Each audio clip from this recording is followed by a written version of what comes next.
Olá pessoal, tudo bem com vocês? Sejam bem-vindos a mais uma Cromatina Class e hoje na Cromatina Class de número 115 nós vamos falar sobre o ciclo da ureia. Se você que pediu na semana passada para eu falar sobre o ciclo da ureia está por aqui, então já deixa aí seu comentário.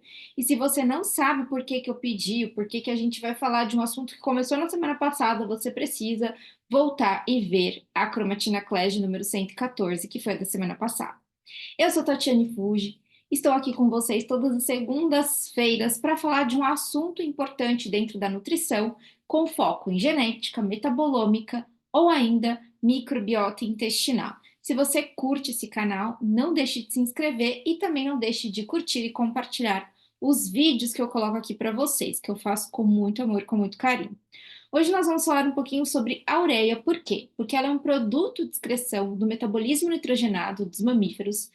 Outros animais, como por exemplo aves, répteis, eles excretam ácido úrico e os peixes excretam amônia. Então, somos seres que precisamos metabolizar, por exemplo, o conteúdo de proteínas que a gente consome em ureia para que a gente tenha a menor toxicidade possível. Só que em alguns momentos eu posso ter uma alteração desse ciclo. É isso que a gente vai comentar no vídeo de hoje. A quantidade de ureia, por exemplo, excretada por um ser humano adulto com uma dieta equilibrada, estou falando de dieta hiperproteica ou hipoproteica, mas uma dieta equilibrada em torno de 1 grama por quilo de peso de proteína, nós temos ali 30 gramas de ureia excretada por dia. Esse valor ele pode ser proporcional à quantidade de proteína ingerida.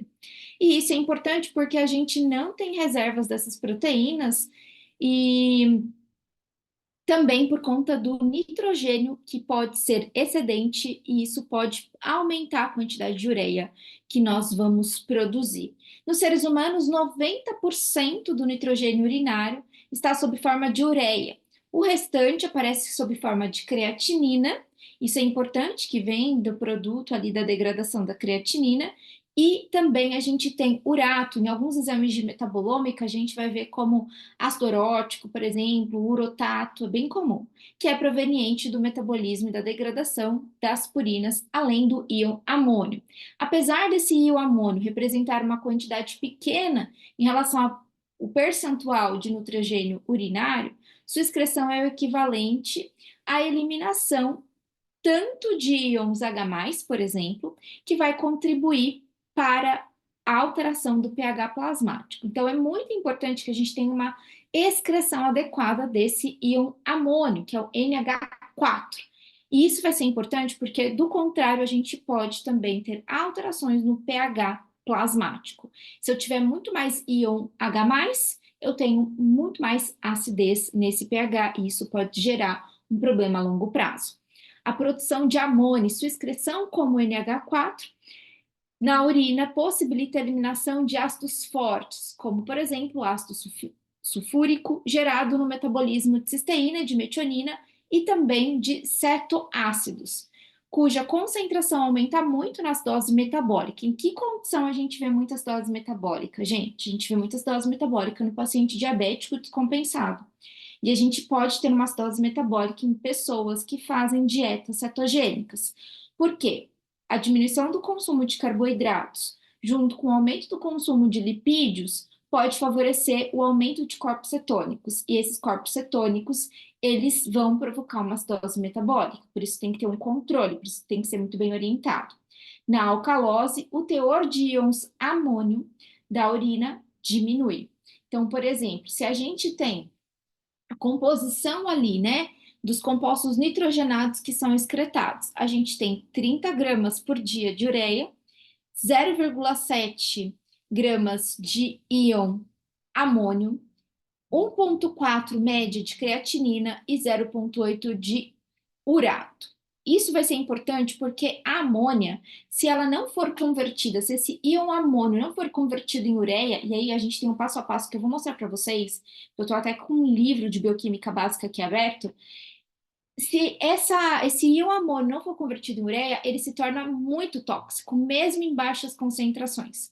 Então, se eu tenho qualquer alteração nesse íon amônio, isso pode promover alterações no ciclo da ureia e isso pode favorecer a alterações a longo prazo. Isso pode, por exemplo, aumentar a chance de insuficiência hepática, isso pode aumentar a chance de ter uma hepatite, uma cirrose, né? Então, a gente vê casos, por exemplo, que podem, com o aumento dessa ureia, com o aumento dessa amônia, perdão, com o aumento dessa amônia, isso pode levar a uma encefalopatia, isso pode levar a um coma, isso pode levar, infelizmente, até o fim da vida. Então, isso é muito importante para que a gente tenha um controle adequado do consumo dessas proteínas. E da proteína no total, né? Como a gente está falando bastante de dietas hiperproteicas, mas também vai ser importante para a gente pensar nessa degradação. E lembrando que existem dois aminoácidos aí importantes nesse perfil, que eles são responsáveis também pelo transporte, né? Quando a gente pensa aí, transporte de amônia. Então, quem são eles? A glutamina e a alanina. São dois aminoácidos que são importantes também para esse transporte. Deixa eu compartilhar aqui com vocês. Eu tinha aberto o, a via da amônia, a via da ureia aqui com vocês. Desculpa, a via da ureia. Deixa eu só compartilhar aqui com vocês. Deixa eu tentar diminuir um pouquinho. Aí eu consigo compartilhar melhor. Por quê? Nesse perfil, a gente vai precisar de alguns metabólitos também importantes. Deixa eu ver onde que ele está. Achei. Então, aqui eu peguei, aqui é o livro de bioquímica básica da Marzocco. Então, aqui a gente tem, o primeiro metabólito aqui que vai ser formado é o carbamoil fosfato. O carbamoil fosfato, ele depende de uma enzima super importante que, por sua vez, é dependente de ATP. Então, logo eu já começo a pensar que se eu tenho um ciclo de Krebs que não me proporciona, que não me oferece ATP numa quantidade suficiente, eu também posso ter prejuízos nesse perfil do ciclo da ureia. E aí eu vou ter a conversão de ornitina em citrulina. Essa citrulina, ela pode ser, por exemplo, formada a partir dela o arginino succinato, e o próprio aspartato também contribui para a formação de arginino succinato. Além disso, depois do arginino succinato, eu posso formar o fumarato, lembrando, né? Fumarato, aspartato fazem parte lá do ciclo de Krebs. Do arginino succinato, eu formo a arginina, e aí eu formo essa ornitina, e por sua vez também tem a formação da ureia. Por isso que vai ser importante. Aqui a gente tem o íon amônio. Esse íon amônio, ele precisa ser metabolizado. Na aula passada, a gente comentou sobre uma situação importante metabólica e que pode ter alteração do ciclo da ureia.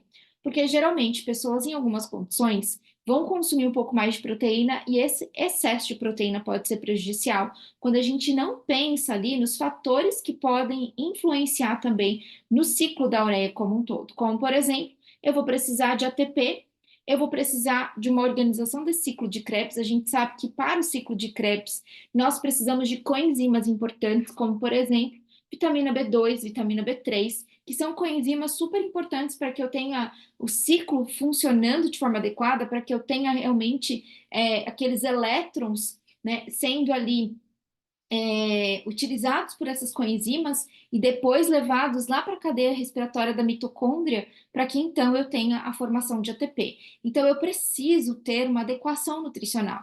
E muitas vezes eu tenho ali a integração desses ciclos e às vezes o paciente ele cursa com alguma alteração mitocondrial, principalmente nessa cadeia aí de transferência de elétrons. Isso também vai ser importante. Ou ainda, se eu tenho ali qualquer outra alteração na dificuldade de metabolizar esse íon amônio em ureia, isso também pode ser muito prejudicial. Muitas vezes a gente consegue identificar, né, quando a gente pensa aqui em ácidos orgânicos, muitas vezes pode ser um desequilíbrio momentâneo do paciente, ou ainda pode ser um desequilíbrio desde a infância. Quando a gente tem um desequilíbrio momentâneo, muitas vezes o paciente ele teve ali uma sobrecarga, ou por hábitos, ou por uso de alguma medicação, ou porque ele tem uma doença ali de base. Mas quando é criança, a gente precisa investigar muito, porque muitas vezes pode ser um erro inato do metabolismo.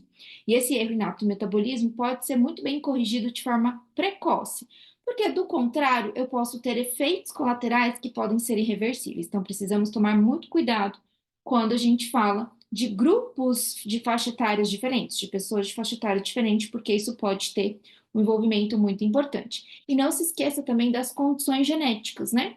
porque esse eliminato do metabolismo, e claro, eu vou ter uma deficiência, por exemplo, enzimática. Vamos supor que se eu tivesse uma deficiência nessa carbamoil fosfato sintase.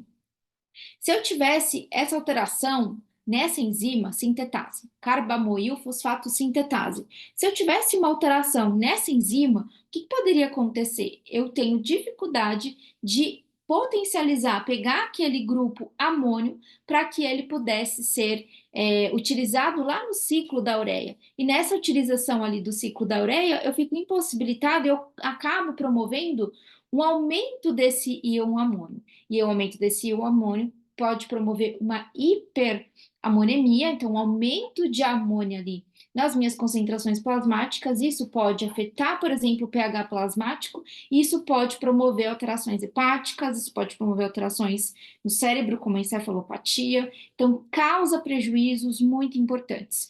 Novamente, se eu tenho um adulto, eu tenho um olhar um pouquinho mais refinado para esse indivíduo, eu tenho fatores que vão contribuir com essas alterações. Mas se eu tenho uma criança, eu tenho um olhar um pouquinho mais isolado para aquelas condições dessa criança, e aí eu posso suspeitar também de alguma condição genética, como, por exemplo, uma deficiência genética por conta de alguma enzima, um erro ali genético, um gene que não foi realmente não consegue fazer uma boa transcrição, não consegue fazer uma boa tradução, e aí essa enzima ela fica com problemas, ela fica ali com dificuldade de ser expressa, e muitas vezes essas enzimas elas atuam na conversão.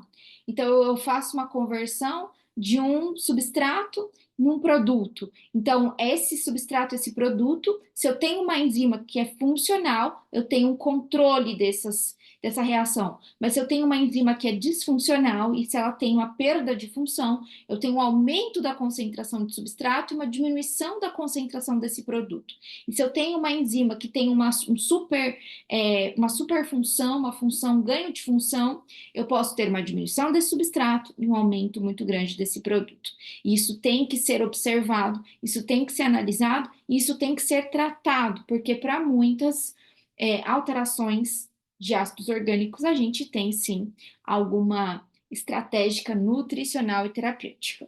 Então, foi de uma forma bem simples que eu quis trazer aqui para vocês na Cromatina Class de hoje, para a gente falar um pouquinho sobre esse ciclo da ureia, que vocês me pediram, mas é bem importante quando a gente pega, por exemplo, o exame de metabolômica, identificar item por item, o que está acontecendo nesse indivíduo, porque se ele tiver, por exemplo, alterações no perfil de arginina, qual o impacto se essa arginina, ela, por exemplo, vasodilatadora? Ele pode ter impacto vascular? Ele pode ter impacto na vascularização? Possivelmente ele vai ter impacto na vascularização. Se eu tenho, por exemplo, um aumento desses substratos, mas vindo do ciclo de Krebs, será que eu não tenho também uma super utilização desse ciclo de Krebs? E isso vai influenciar também no meu ciclo da ureia, na tentativa de fazer essa eliminação de compostos nitrogenados? Isso também vai ser importante. E a correção nutricional, ela é super bem-vinda e dá para a gente fazer de curto, médio e longo prazo. Então, não esqueça disso. Mais uma informação que eu queria trazer para vocês. Se vocês gostaram dessa informação, já comenta aí. Quero lembrá-los que nós estamos no momento de promoção de desconto aqui na Cromatina e nesse mês de novembro nós estamos com o super curso, que é o Genética para Nutris, para a gente aprender um pouquinho mais, ir do básico até o avançado com um curso que já está gravado, 100% online. Vocês vão poder tirar as dúvidas lá na plataforma, são 11 aulas, tem material de apoio, tem 6 meses de acesso. Acessando aqui esse QR Code vai ficar muito mais fácil para você contemplar todo o conteúdo do curso, mas aqui na descrição do vídeo eu também vou deixar informações para vocês. Aproveitem porque nós estamos com 60% de desconto, gente, 60%. Algumas pessoas já aproveitaram, mas outras ainda não. Então eu espero vocês no curso, espero vocês na semana que vem, na nossa próxima Cromatina Class. Deixe aqui também, eu acho que é importante, se vocês quiserem, deixar sugestão de temas, algum tema que você tenha um pouquinho mais de dificuldade, um pouquinho mais de dúvidas, que eu posso providenciar também um quiz aqui de respostas para vocês, tá certo? Beijo no coração, fiquem com Deus e uma ótima semana. Tchau, tchau.